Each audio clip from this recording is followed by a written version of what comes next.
Hello everyone, how are you doing today? So in this lecture, we'll talk about how does bacteria cause tooth decay. We all know that we have cavities in our mouth if we don't brush our teeth, floss and use the mouthwash. But how does that happen? And how is flossing and brushing prevent cavities? Is it just by scrubbing the remnants of the food from the teeth surfaces? No. So today we'll dig a little kind of deep into the process of cavities forming in our teeth.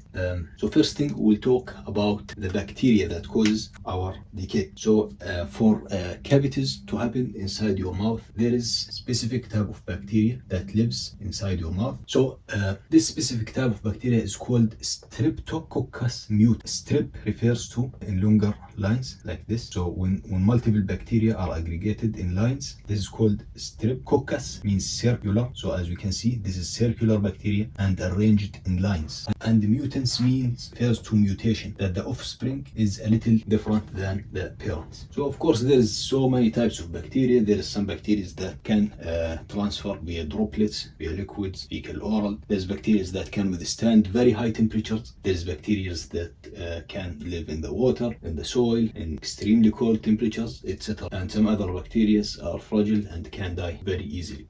That's not what our topic is. We'll not go about the bacterial types. All we'll talk about today is our bacteria in the mouth. This bacteria can cause decay, and how does it cause this decay? It's very simple. Let's say this is a tooth right here. Here is our tooth. So as we can see, we have the outer layer of enamel. This layer here is enamel, and this is the dentine, and this is the pulp. Okay, so what's happening is that the enamel is made out of multiple crystals. Never mind the drawing, but the crystals. These crystals are made out of calcium hydroxyapatite. So the hydroxyapatite is simply 5 calciums, 4 potassium, and OH. There is millions and millions of this hydroxyapatite in the enamel, aggregated and crystallized with each other in specific shape that gives the enamel very hard structure. What's happening is that these crystals inside the enamel are always in equilibrium, dissolving and reforming. So let's say the furthest outer layer of enamel here has so many calcium hydroxyapatites. These hydroxyapatites here break down into separate calciums and PO4 and OH. So the outer surface hydroxyapatites lose its component as separate calcium, phosphorus, and OH, and regains them back to form the crystals. So these crystals are not very stable. The very outer layer of the crystals are in continuous interaction with the saliva, losing and gaining these products. So how does bacteria cause cavity? Let's get into the topic. Bacteria produces acid as byproduct. They consume sugars. Whatever they consume, it doesn't matter a lot for their metabolites, divide, grow, etc. And then what do they give us? Acid as a waste product. Same as when we go to the bathroom, the bacteria produces acid. So let's say, there we go, here is the acidic liquid that is produced by the bacteria. What does this acid contain? An acidic material is basically a material that is able to donate proton to the basic material. So as we can see, this material has so many H plus proton, many protons. And as we can see here, let's take a look. The materials that are already in the saliva, the crystals form them and then they reform to crystals, contain OH and 3PO. What happens that the protons in the acidic material that is produced by the bacteria interact with the OH and the PO4 that is in the saliva, which reduces its concentration. When they interact with the OH, it transforms into H2O, water. And when they interact with the 3PO4, it transforms into H2PO4 minus 2K. So as we can see here, this material, due to increased acid levels, transferred into H2PO4, and the OH transferred into water. And then you will swallow the saliva and they will go into your stomach. So what happened here is that we decreased the concentration of the phosphorus and the OH. When their concentration is decreased, they can't anymore interact with the calcium with each other to form crystals again, to form the hydroxyapatite. So we are no more being able to form hydroxyapatite, which pushes the interaction towards this side. So we have leaching of hydroxyapatite to form these materials, but there is not enough of these materials to form back hydroxyapatite. Let's go and zoom in a little bit more to see what happened right now. So this is the surface. Each block of these is hydroxyapatite, and as we said, let's say this hydroxyapatite gets broken down into its component PO minus 3, OH, and calcium. The acid protons interacted with these two materials, forming H2O and H2P minus 3. Okay, so this is what happened. And we can't form this crystal back. What will happen? Another crystal will dissolve to interact to supply the demand for the acid. This is GAN. This here is also GAN, and this here is also GAN, etc. So as we can see, multiple crystals are dissolving into their components, and there is no crystals forming back. What we end up with is holes in the wall of the enamel. As we can see, there is very tiny holes in the wall of the enamel, and irregularity due to these crystals dissolving and then their components being swallowed without replacing the lost crystals. With time, more and more crystals will begin, and then after a while we will end up having, as we can see, small tiny pores in the wall. Then the surface becomes porous. So let's draw the porous surface to see how it looks like. I think I'm gonna show pictures also for that. So now the enamel surface. Now this is the enamel surface. It has so many pores inside, and when we look at it in real life at this stage, it will appear as chalky white appearance. It doesn't look anymore like normal tooth color. We will find that there is white spots on the enamel surface, and this means that the tooth has so many pores. What happens is that when the light goes into the tooth, the irregularities in the structure of the enamel cause the light to reflect in every direction, which gives it this chalky white appearance. Okay. Another thing to mention is that this surface, because it's porous, it's much easier to break. So if, let's say, we go with the dental probe into this surface, push hard, you will start to cause a cavity with your dental probe. So it's better to not apply any force in this surface, because if the patient enhances his oral habits, start brushing, use fluoride, at this stage the decay is still reversible and the surface can be remineralized and go back to its normal condition. Okay, so this surface is fragile, chalky white appearance, and also reversible. The damage till now is reversible. What we don't want it to happen is forming an actual cavity in the tooth surface. Once the cavity starts to become like this due to so many pores, and then it's broken down completely, it's irreversible. You have to place a cavity, seal this cavity that already formed. Okay, problem here at this stage is that whenever there is irregular surface, so many pores and small cavities starting to form, this will increase the roughness of the surface, and thus the plaque will stick to the surface even more to make it easier for the bacteria to stick in between these pores and the crevices of the surface, which will make it even harder to clean, which will increase the speed at which the cavity grows. So the earlier you start brushing good, the better. So that's what happened here, and that's it. Then let's go back to the tooth.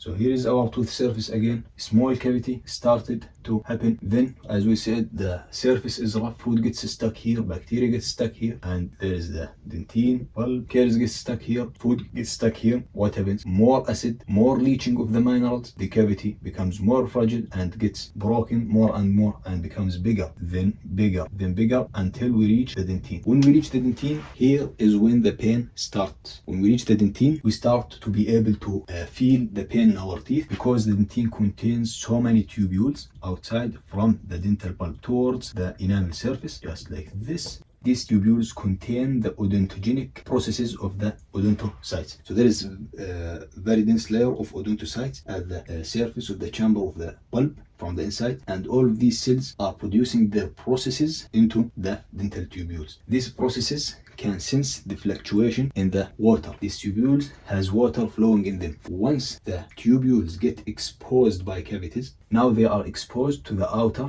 surface of the tooth, and whenever any change happens into the outer surface of the tooth, hot, cold, some sugary material that change the concentration of saliva, this will result in change of the flow of the tubular fluid, which will be sensed by the odontogenic processes, which will be sent as increased frequency of impulses to the brain, which the brain interprets it as, or understand it as pain. Okay, so the only thing that you can sense from these tubules is pain. If it's cold, they will give you pain feeling. If it's hot, pain. If you bite on something, pain. That's it. They can't feel anything other than pain, and that's it. So that's how we have cavities and feel pain.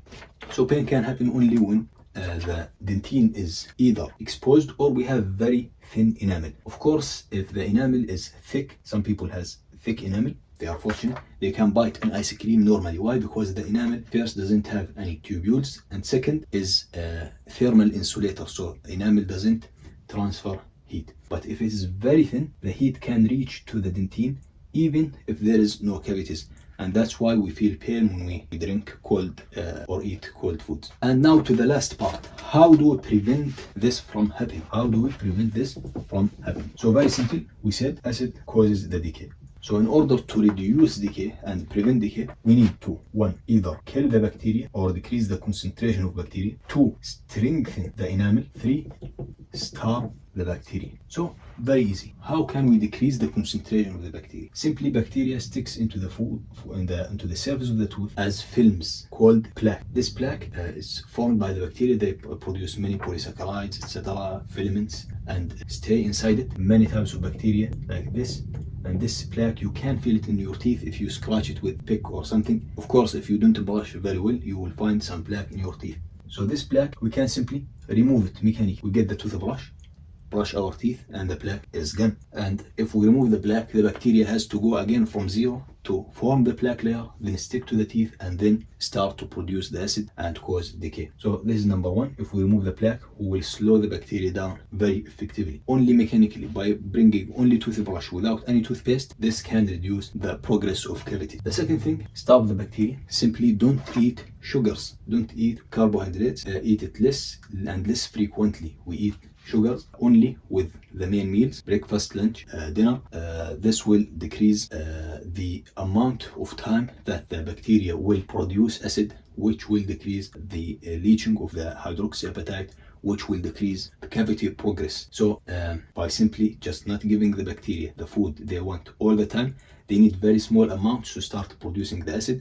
So it's much better to eat 3 large meals during the day than keep snacking all the day. If you keep snacking, this will increase the risk of cavities very significantly. And number 2, as we said here, strengthen the enamel. We can make the enamel itself more resistant to acid. We can reduce the leaching of the hydroxyapatite into the saliva. How is that? By substituting the calcium inside the hydroxyapatite with fluoride. So by putting fluoride in the toothpaste, by increasing the fluoride in the saliva, we put it in the toothpaste, you brush it. Now you have more fluoride in your saliva. Okay, this fluoride can interact with the PO and the OH to form crystals that reside in the tooth. These crystals formed by the fluoride are even stronger than the original crystals in your tooth. They need more acidic environment in order to leach out. They doesn't transform into their opponents easily. So let's say the critical pH of the enamel is 5.5. So the normal enamel with calcium starts to leach out at any pH of 5.5 or less. On the other hand, fluoride can reduce this critical pH into, let's say, 4.5. And now, if it is 4.5, we need stronger acid, we need more protons in order to make the fluoride crystals form into these components and start leaching out from the tooth surface. So these are the 3 mechanisms. Also, to kill bacteria, we can use mouthwashes. Also, mouthwashes contain fluoride. So brushing is basically 3-in-1 process. It kills the bacteria mechanically, and fluoride also can kill the bacteria. So we kill the bacteria mechanically and chemically. Second, it strengthens the enamel because of fluoride. And third, it starves the bacteria, because when you brush your teeth after eating directly, we remove the remnants of the food from our teeth, which leaves less residues for the bacteria to use to produce acid and demineralize our teeth. So that's it. This is how cavities happen, and this is how we prevent them. Thank you for watching. Don't forget to press the like button and subscribe to watch our next videos to know more and more about oral health. In the next video, I will describe how gum disease works. In other videos, we'll describe how to brush the teeth most effectively. So please make sure to subscribe, follow, and give us a like. Good luck.